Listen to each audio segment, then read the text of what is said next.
ಕಲಬುರಗಿ ಜಿಲ್ಲೆಯ ಯಡ್ರಾಮಿ ಪಟ್ಟಣದಲ್ಲಿ ನಡೆಯಲಿರುವ ಕನ್ನಡ ಸಾಹಿತ್ಯ ಸಮ್ಮೇಳನದ ಕುರಿತು ಈಗ ಭಾರಿ ಚರ್ಚೆ ಮತ್ತು ಆಕ್ಷೇಪಗಳು ವ್ಯಕ್ತವಾಗಿವೆ. ಹೌದು, ಕನ್ನಡ ಸಾಹಿತ್ಯ ಪರಿಷತ್ನ ಅಧ್ಯಕ್ಷರಾದ ನಾಗಪ್ಪ ಸಜ್ಜನರವರ ಏಕಪಕ್ಷೀಯ ನಿರ್ಧಾರಗಳ ವಿರುದ್ಧ ವಿವಿಧ ಸಂಘಟನೆಗಳು ತೀವ್ರ ಆಕ್ರೋಶ ವ್ಯಕ್ತಪಡಿಸಿವೆ. ಈ ಕುರಿತು ಯಡ್ರಾಮಿ ಪತ್ರಿಕಾ ಭವನದಲ್ಲಿ ನಡೆದ ಸುದ್ದಿಗೋಷ್ಠಿಯಲ್ಲಿ ಪ್ರತಿಭಟನಾಕಾರರು ತಮ್ಮ ನಿಲುವು ಸ್ಪಷ್ಟಪಡಿಸಿದ್ದಾರೆ. ಸಮ್ಮೇಳನದ ಸಿದ್ಧತೆ ಮತ್ತು ಆಮಂತ್ರಣ ಪತ್ರಿಕೆಯಲ್ಲಿ ಸ್ಥಳೀಯ ಹಿರಿಯರು, ಮಠಾಧೀಶರು ಮತ್ತು ದಲಿತ, ರೈತ, ಕಾರ್ಮಿಕ ಪರ ಸಂಘಟನೆಗಳ ಅಭಿಪ್ರಾಯಗಳನ್ನು ಪರಿಗಣಿಸದೇ ಇರುವುದು ಇವರ ಆಕ್ಷೇಪಕ್ಕೆ ಪ್ರಮುಖ ಕಾರಣವಾಗಿದೆ. ಈ ಸಂಘಟನೆಗಳು ಅಧ್ಯಕ್ಷರಿಗೆ ಎಚ್ಚರಿಕೆ ನೀಡಿದ್ದು, ಒಂದು ವೇಳೆ ಸಮ್ಮೇಳನದ ದಿನಾಂಕವನ್ನು ಮುಂದೂಡಿ ಸರ್ವಸಮ್ಮತ ನಿರ್ಧಾರಗಳನ್ನು ಕೈಗೊಳ್ಳದಿದ್ದರೆ ನಾಗಪ್ಪ ಸಜ್ಜನ್ ಹಟಾವ್ ಕನ್ನಡ ಸಾಹಿತ್ಯ ಪರಿಷತ್ ಬಚಾವ್ ಘೋಷಣೆಯೊಂದಿಗೆ ಉಗ್ರ ಹೋರಾಟ ಹಮ್ಮಿಕೊಳ್ಳಲಾಗುವುದು ಎಂದು ಸುದ್ದಿಗೋಷ್ಠಿಯಲ್ಲಿ ತಿಳಿಸಿದ್ದಾರೆ. Bureau report Mahantesham Biradar, Yadrami.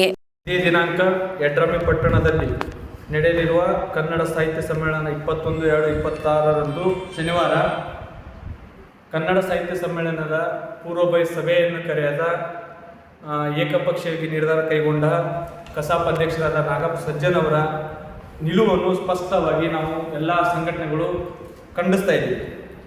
ಯಾಕೆಂದರೆ ಒಂದು ಕನ್ನಡ ಸಾಹಿತ್ಯ ಪರಿಷತ್ತು ಎಲ್ಲ ನಿಯಮಗಳು ಉಲ್ಲಂಘನೆ ಮಾಡಿ ತಮಗೆ ಬೇಕಾದಂಥ ಹೆಸರುಗಳನ್ನು ಆಮಂತ್ರಣ ಪತ್ರಿಕೆಯಲ್ಲಿ ನಮೂದಿಸಿ ಮತ್ತು ಯಾವ ಹಿರಿಯರನ್ನಾಗಲಿ ಮತ್ತು ಸ್ಥಳೀಯ ಮಠಾಧೀಶರನ್ನಾಗಲಿ ಕನ್ನಡ ಪರ ಸಂಘಟನೆ, ರೈತ ಪರ, ದಲಿತ ಪರ, ಕಾರ್ಮಿಕರ ಪರ ಸಂಘಟನೆಗಳ ಅಭಿಪ್ರಾಯವನ್ನು ಆಲಿಸದೆ, ಚರ್ಚೆ ಮಾಡದೆ ತಾವು ಏಕಪಕ್ಷೀಯವಾಗಿ ನಿರ್ಧಾರ ಕೈಗೊಂಡು ಪತ್ರಿಕೆಯಲ್ಲಿ ಹೆಸರುಗಳನ್ನು ನಮೂದಿಸಿದ್ದಾರೆ. ಮತ್ತು ಅದರೊಳಗೆ ಸ್ಪಷ್ಟವಾಗಿ ಗೋಚರವಾಗ್ತಾ ಇದೆ, ಎಲ್ಲ ನಿಯಮಗಳು ಗಾಳಿಗೆ ತೂರಿದಂತಾಗಿದೆ. ಶಿಷ್ಟಾಚಾರ ಯಾವುದೇ ಒಂದು ಕಾರ್ಯಕ್ರಮ ರೂಪುರೇಷೆ ಹಾಕಬೇಕಂದ್ರೆ ಮೊದಲಿಗೆ ಅದರ ಶಿಷ್ಟಾಚಾರ ಅನ್ನೋದು ಕೂಡ ಭಾಳ ಮುಖ್ಯ ಇರ್ತದೆ.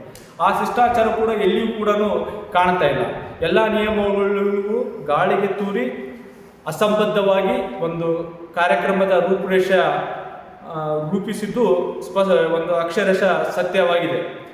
ಇದನ್ನು ನಾವು ಇವತ್ತು ಎಲ್ಲ ಸಂಘಟನೆಗಳ ಪರವಾಗಿ ಖಂಡಿಸಿ, ಒಂದು ವೇಳೆ ತಾವುಗಳು ಕನ್ನಡ ಸಾಹಿತ್ಯ ಸಮ್ಮೇಳನದ ದಿನಾಂಕವನ್ನು ಮುಂದೂಡಿಸಿ ಮತ್ತೊಂದು ದಿನಾಂಕವನ್ನು ನಿಗದಿಪಡಿಸಿ ಎಲ್ಲ ಹೋರಾಟಗಾರರನ್ನು ಮತ್ತು ಸ್ಥಳೀಯ ಮಠಾಧೀಶರನ್ನು, ಹಿರಿಯರನ್ನು, ಸಾಹಿತ್ಯ ಕ್ಷೇತ್ರದಲ್ಲಿ ಶ್ರಮಪಟ್ಟವರನ್ನು, ಪತ್ರಿಕಾ ಮಿತ್ರರನ್ನು ವಿಶ್ವಾಸಕ್ಕೆ ತೆಗೆದುಕೊಂಡು ಒಂದು ಸಭೆ ಕರೆದು ಅವರೆಲ್ಲರ ಅಭಿಪ್ರಾಯಗಳನ್ನು ಆಲಿಸಿ ತಾವು ಕಾರ್ಯಕ್ರಮದ ದಿನಾಂಕ ನಿಗದಿ ಮಾಡಬೇಕು. ಈ ಕಾರ್ಯಕ್ರಮದ ಸಂಪೂರ್ಣವಾಗಿ ಅಸಂಬದ್ಧವಾಗಿ ಕಾರ್ಯಕ್ರಮದ ರೂಪುರೇಷೆ ಆಗಿದ್ದದ್ದು ನಾವು ಇಲ್ಲಿ ಪತ್ರಿಕಾಗೋಷ್ಠಿ ಯಡ್ರಾಮಿ ಪಟ್ಟಣದಲ್ಲಿ ಪ್ರವಾಸಿ ಮಂದಿರದಲ್ಲಿ ನಾವು ಖಂಡಿಸ್ತಾ ಇದ್ದೀವಿ.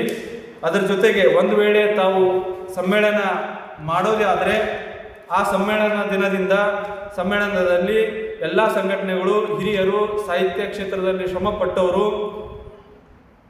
ನಾಗಪ್ಪ ಸಜ್ಜನ್ ಹಟಾವ್ ಕನ್ನಡ ಸಾಹಿತ್ಯ ಪರಿಷತ್ ಬಚಾವ್ ಎಂಬ ಘೋಷವಾಕ್ಯದೊಂದಿಗೆ ನಾವು ಕೂಡ ಯಡ್ರಾಮಿ ಪಟ್ಟಣದಲ್ಲಿ ಉಗ್ರ ಹೋರಾಟ ಮಾಡಬೇಕಾಗ್ತದಂತ ಈ ಮೂಲಕ ನಾವು ಪತ್ರಿಕೆಗೋಷ್ಠಿ ಮೂಲಕ ನಾವು ಆಗ್ರಹಿಸ್ತಾ ಇದ್ದೀವಿ.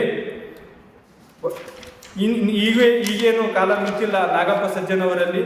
ಕೂಡಲೇ ಅವರು ದಿನಾಂಕ ಮುಂದೂಡಿಸಿ ತಮ್ಮ ಲೋಪದೋಷಗಳಾಗಲಿ, ತಮ್ಮ ಏಕಚಕ್ರಾಧಿಪತ್ಯವನ್ನು ಬಿಟ್ಟು ತಮ್ಮ ಕುಟುಂಬದಂತೆ ಕನ್ನಡ ಸಾಹಿತ್ಯ ಪರಿಷತ್ತನ್ನು ಮಾಡಿದ್ದಾರೆ. ಅದೆಲ್ಲವನ್ನು ಬದಿಗಿಟ್ಟು ಎಲ್ಲರನ್ನು ಪರಿಗಣಿಸಿ ಸಾಮೂಹಿಕ ವಿಚಾರಧಾರೆಗಳನ್ನಿಟ್ಟುಕೊಂಡು ಒಂದು ಕನ್ನಡ ಸಾಹಿತ್ಯ ಸಮ್ಮೇಳನ ರೂಪಿಸಬೇಕು.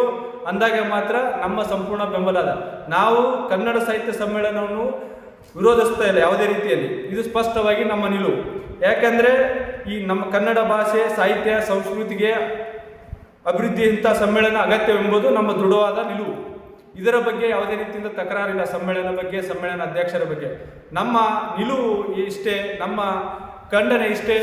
ಏಕಚಕ್ರಾಧಿಪತಿಯಾಗಿ ವರ್ತಿಸುತ್ತಿರುವ ತಮ್ಮ ಕುಟುಂಬದಂತೆ ಕನ್ನಡ ಸಾಹಿತ್ಯ ಪರಿಷತ್ತನ್ನು ಮಾಡಿದಂಥ ನಾಗಪ್ಪ ಸಜ್ಜನ್ ಅವರ ಧೋರಣೆಯನ್ನು ನಾವು ತೀವ್ರವಾಗಿ ಖಂಡಿಸ್ತಾ ಇದ್ದೀವಿ. ಅದರ ವಿರುದ್ಧ ನಮ್ಮ ಹೋರಾಟ ಅನ್ನೋದು ಸ್ಪಷ್ಟವಾಗಿ ಈ ಪತ್ರಿಕಾಗೋಷ್ಠಿ ಮೂಲಕ ನಾವು ಹೇಳಕ್ಕೆ ಇಚ್ಛೆ ಪಡ್ತಾ ಇದ್ದೀವಿ ಎಲ್ಲ ಸಂಘಟನೆಗಳೊಂದಿಗೆ.